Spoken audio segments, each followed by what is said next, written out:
The top half of this page, page 5, is really a summary of what the proposal is, and I think Mr. Osmina over at Finance said enough on that. But one of the three things that, what I want to do is point out some of the concerns that we have with the proposal. I think the first bullet that mentioning there is that Department of Finance has verbally committed to providing about $18 million ramped up over the coming years to support a number of projects that have been approved by the legislature and the governor.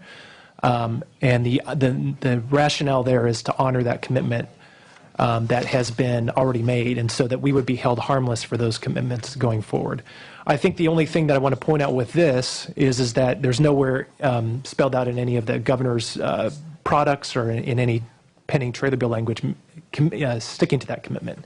And so I think one of those things that could be resolved would be really, if this proposal were adopted, would just be kind of a spelling out or an intent language that was spelled out in there.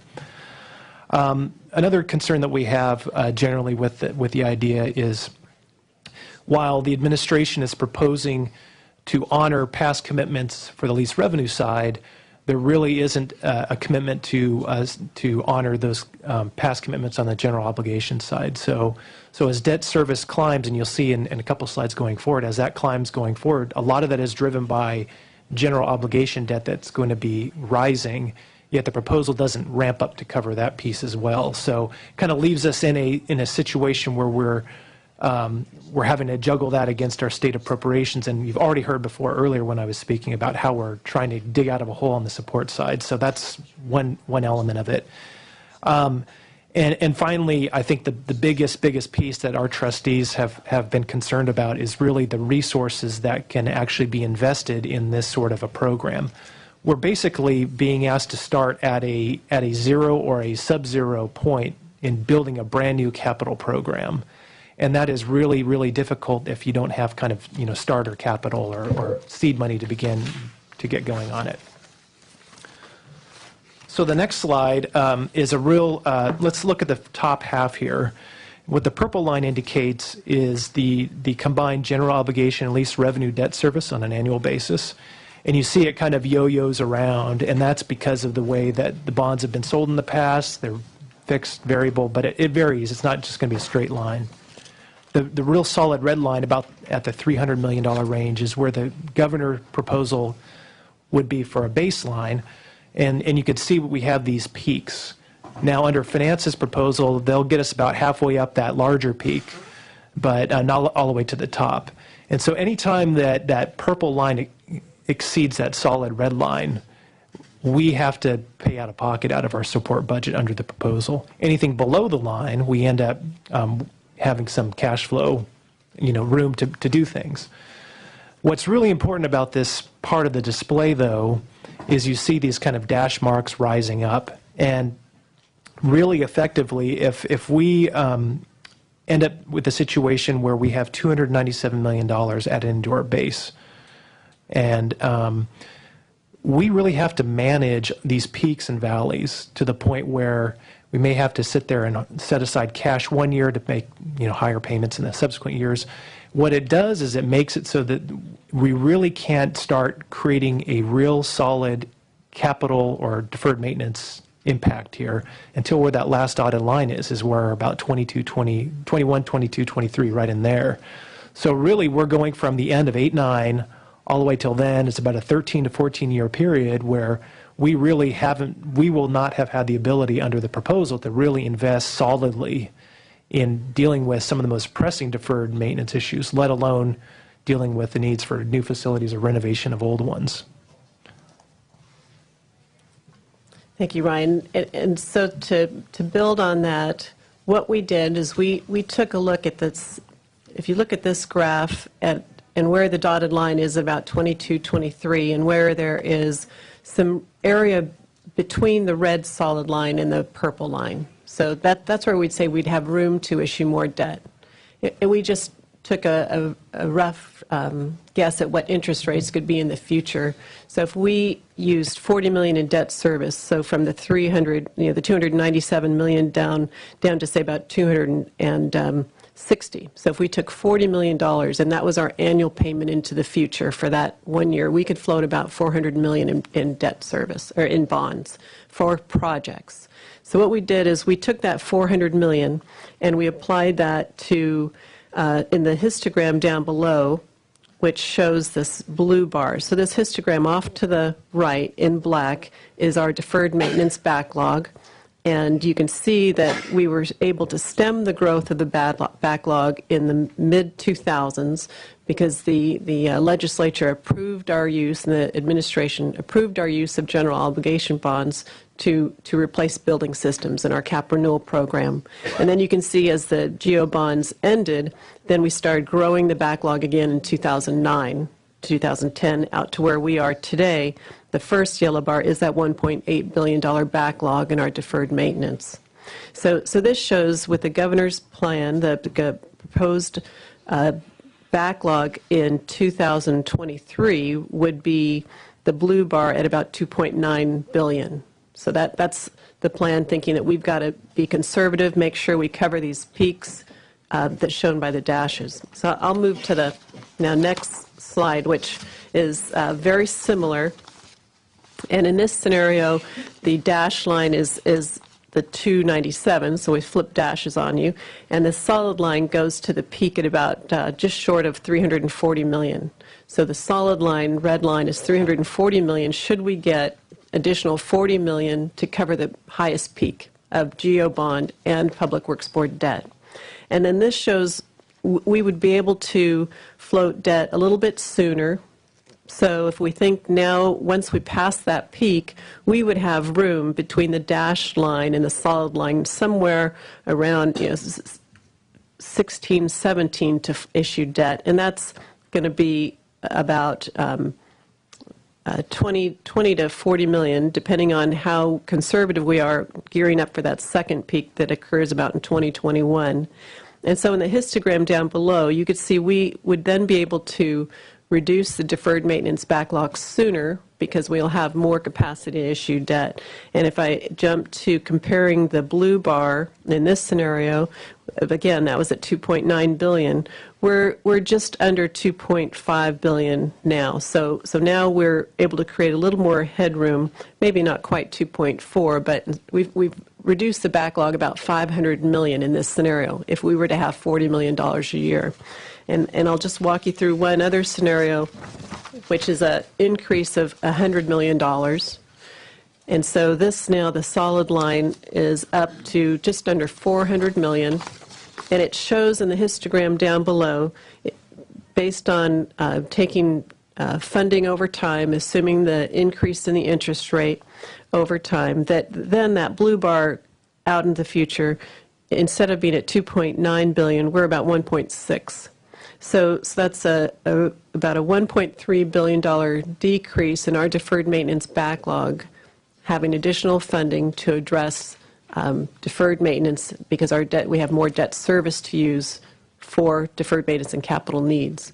So as much as this bottom graph is our deferred maintenance backlog, it isn't the $7 billion in capital. It gives you a feel for what the impact is of the proposal and the benefit to the authority. Certainly with finance, they did work with us, as Ryan mentioned. The authority is very important because it would give us another management tool we don't have now. But then the assessment that the LO was concerned about, we hope to have shown that to both you and the trustees who are concerned on, is it the right number? Are we taking on too much risk versus where we've been? One final thing just to mention on this is I do recognize in the agenda that it's staff's recommendation to reject this proposal. One little bit of backdrop that I wanted to mention with you is that both the chancellor has met with governor's senior officials, as well as I've met with Department of Finance folks to begin the conversation about potentially funding this program at a point where it could be much more doable than it currently, the way that it's structured. So statutorily, I think we're fine. Funding-wise, seed money-wise, I think we're still working on that. I would ask that you folks hold this issue open so that we can at least conclude those conversations with the administration to see if we can turn the tide and really make this a proposal that will be advantageous for both the state and for the CSU. Okay, thank you. This is great information and very, very, very helpful. The question before us is whether to hold this open pending further discussion or to reject. And part of the staff recommendation is that the CSU keep the $10 million that the administration assumed associated with this proposal. So there is a little bonus for CSU if we reject. But you're, notwithstanding that, you're asking that we hold it open. Is that correct? That's correct. Senator Liu, any questions or comments? No. Okay. It's going to get better by May? Let me ask. That's our hope on the CSU side. Let me ask. We're going to be taking public comment in a moment, but are there any folks who want, because we're going to be taking a vote on this, I want to know if any members of the public want to comment on this particular proposal, the CSU capital outlay process, because I'd like to hear those comments before we move to a vote. Any members of the public wish to comment on this particular proposal? Seeing none, we'll take the public comment on everything else after the vote. Department of Finance. Hi, Senator Block. I just wanted to comment on the $10 million. The reason that Finance did not include that in the budget is that part of UC's 5% augmentation was built around including their capital outlay costs within their appropriation. So kind of in developing CSU's budget, we assumed that if we were going to go ahead with including their cap outlay in their support appropriation, it made sense to include that augmentation to UC. However, if we're going to go forward and continue to fund CSU's GO and lease revenue bonds separately, it really doesn't make sense to give them the increase that UC got because of its capital outlay be included in that 5%. So it's almost kind of giving them double for that. So that's what that $10 million is related to. Thank you. As I see it, there are three interest groups here, many, but three in particular. The Governor's Office, Department of Finance, has made this proposal that they obviously support. The CSU wants us to hold this open. The legislature, both our staff and legislative analysts, have indicated this is probably not a good thing for the legislature because we'd be giving up some control over capital projects. So the staff recommendation appropriately to the legislature is to reject this. To me, since the two parties are still kind of negotiating this and figuring out where to go on this, I look to Senator Liu for her concurrence or objection, but I'd be willing to hold this open, having heard very clearly from staff and LAO that there are real problems for the legislature, and if we revisit it and don't find that there's a better solution, rejecting it perhaps at that time. Senator Liu? I agree with you. Okay. Yeah, we can hold it open and see how far they can come and, make the decision. Okay, since there is a staff recommendation on this, I suggest we take a vote that we hold open. Normally on the hold opens, we just hold them open. But on this, Senator Liu, would you want to make a motion that we hold open? Okay, I make a motion that we hold, is it a particular item number? Yeah, item 3. Item 3, open for future discussion. Okay, there's been a motion. Would staff please call the roll? Senator Block. Aye. Senator Liu. Aye. Senator Weiland. Okay, that's 2-0, so we will hold this motion open. By the way, we're also going to, and again, I want to thank staff and LAO for your presentations, and I'm not sure what will come of the next month, but maybe it's optimism that we'll see. We're going to hold open both votes for Senator Weiland, who'll be returning. Now I would like to thank and excuse this panel, and we'll be hearing public comment. Members of the public who wish to speak on any of the items we've discussed today, please come to the table, fill 4 seats, and then make a line behind.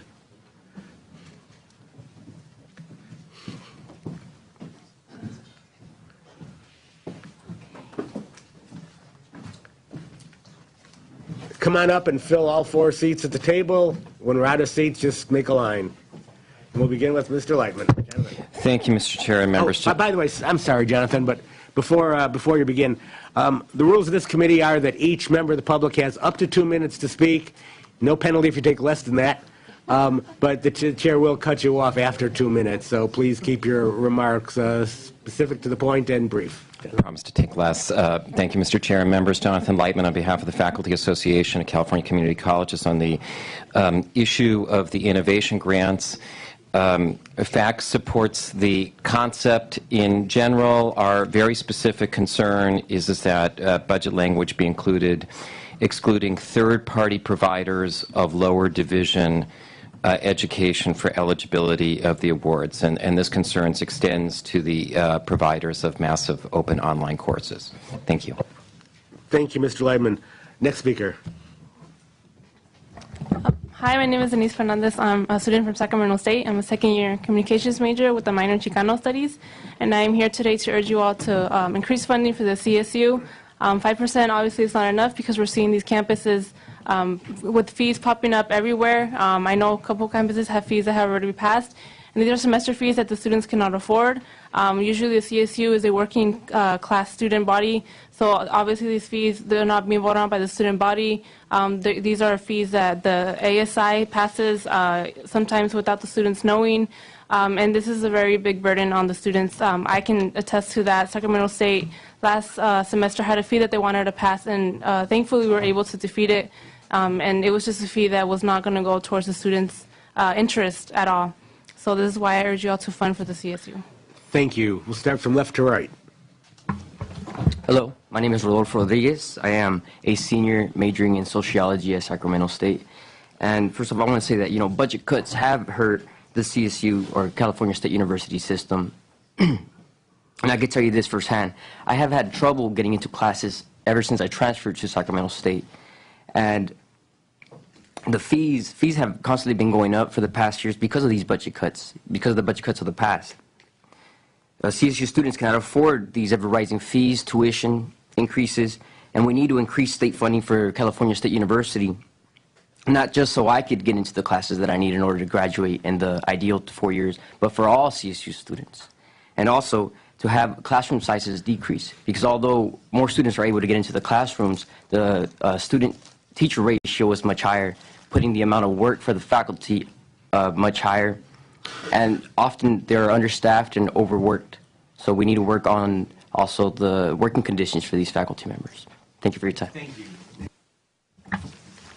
Hi, my name is Erika Zamora. I am a student studying communications at CSU Sacramento. As a student, I have seen courses offering reduced, fewer full-time faculty, and fewer services. We cannot afford increasing fees, tuition, or otherwise. An increase of funding cannot come from students any longer. I ask you to increase funding for the CSU system for all students. Thank you. Very good. I'd like to thank all the students who spoke because you guys were well within the 2-minute limit and you made your point very clearly. Move to the next speaker.